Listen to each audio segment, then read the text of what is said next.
Hey guys, welcome back to another video. And I've been working on stuff in D-Lang.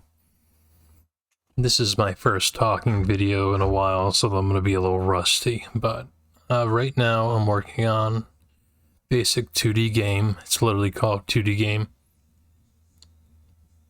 Basically, this is a pure object-oriented test. And yeah, as you can see, map editor implements game state. Each game state is basically a different state of the game. They're like their own individual games, basically. They have their own memory access, and the way it's designed in game,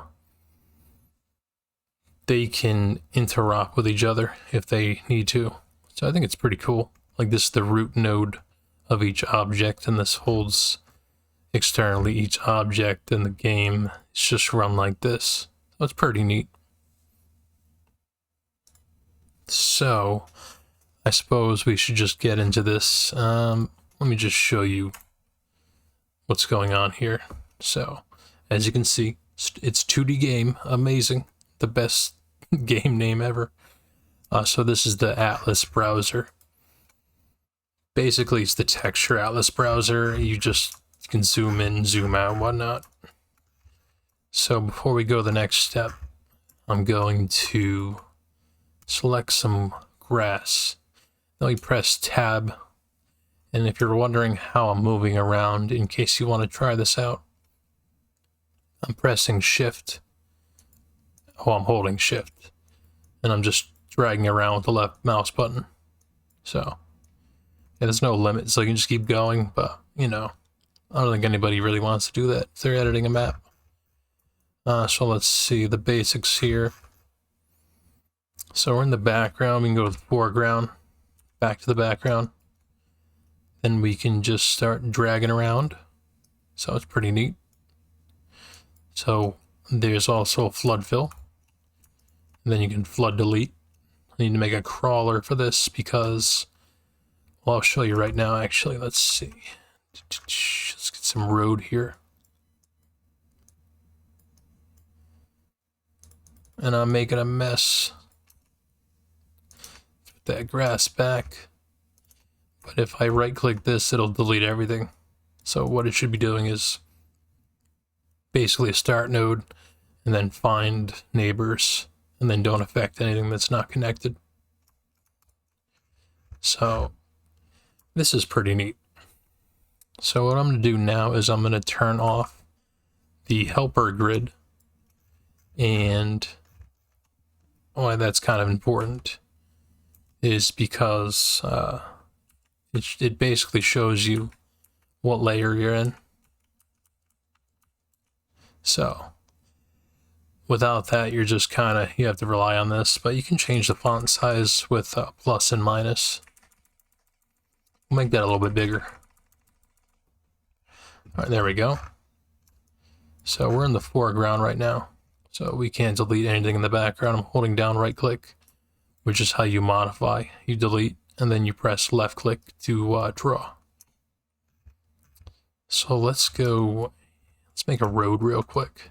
How about that? Let's go back to the background. Delete this for now. And we'll just kind of go over here.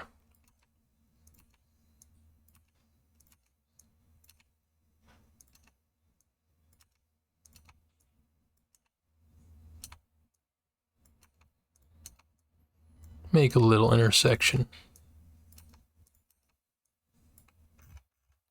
So I made it so you can zoom in pretty close. Then let's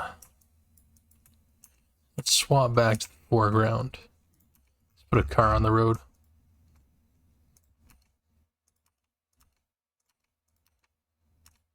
Oops. It's a little tricky. That's why I made it so you can zoom in and basically line it up.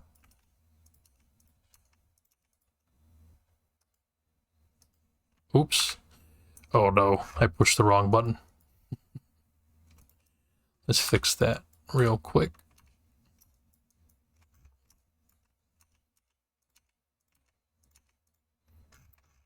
Now we have a car on the road. So I accidentally pushed F1 earlier, but F1 is how you rename, and the rest of the program completely locks out. It's limited to lowercase and numbers. But let's name this YouTube. And then press F1 again. Then we press F5 and we saved YouTube. And now let's just change the name just in case we don't want to load this or save this, I mean. I don't know, let's go back to the background, delete everything. Then we can save this as oh no. Then press F1 and F5. So this is like kind of like Vim, it's completely keyboard driven, nano, etc., etc. But I'll make a GUI library eventually, or I'll use the built-in ones to Raylib, I don't know how they pronounce it. So let's go back into here, and let's go and actually load back up YouTube, because that was a better state. So I press F2 to load, and then flood fill this again. So let's make more of a road real quick.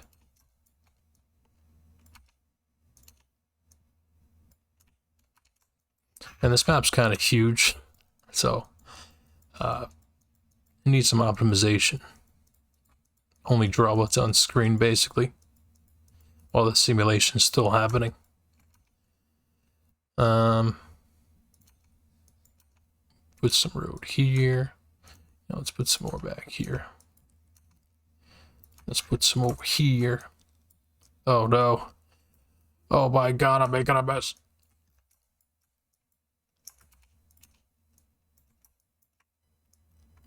So obviously when you're designing a map, you want to take your time and not do what I'm doing and showing it off. So let's zoom in a little bit more over here. Let's zoom in right here. So this, oh no, I'm in the foreground again. I mean the background. See, this is why those guidelines were implemented. Well, let's make this car go that way. So I'm going to turn them back on real quick. So I need to be in the foreground.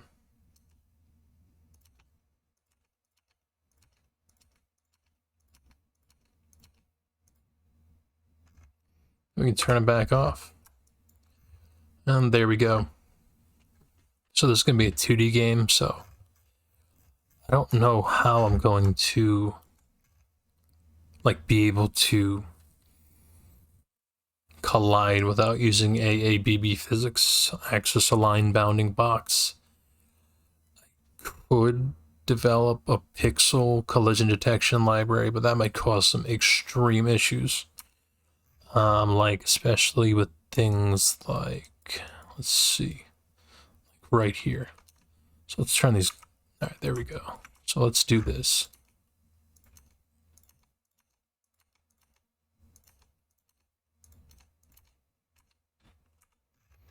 So like we have a light on the side of the road.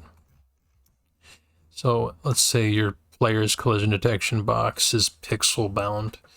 So that means as your animation changes, you're going to collide differently on this, and you could get hooked on it. So that'd be that's not such a good idea. But then again, on the other hand, you could like be completely locked out, like you can't enter right here, and that looks really not good. So it's a bit of a difficult rope to walk on, but overall it's not going too bad.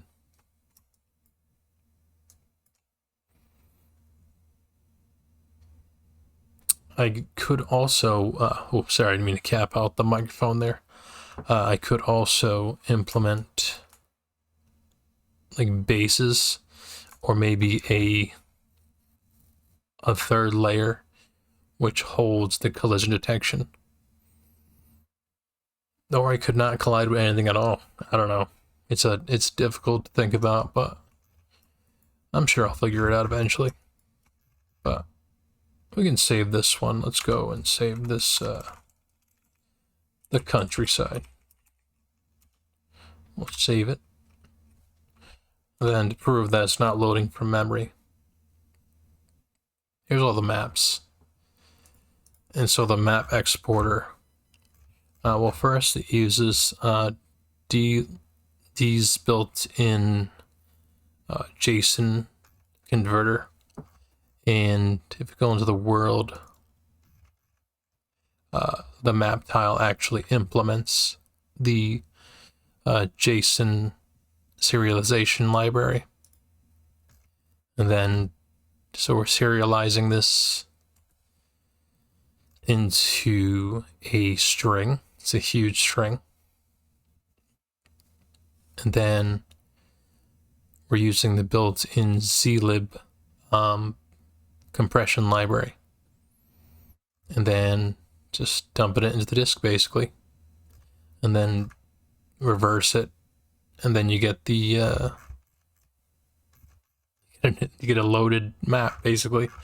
I put this makes no sense, but it actually kind of does, because the editor can, or the map exporter can manually set the world from the loaded map. So that actually worked out pretty well.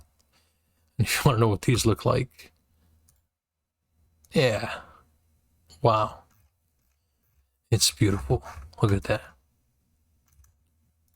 Okay, let's go back to the program. Then we'll load up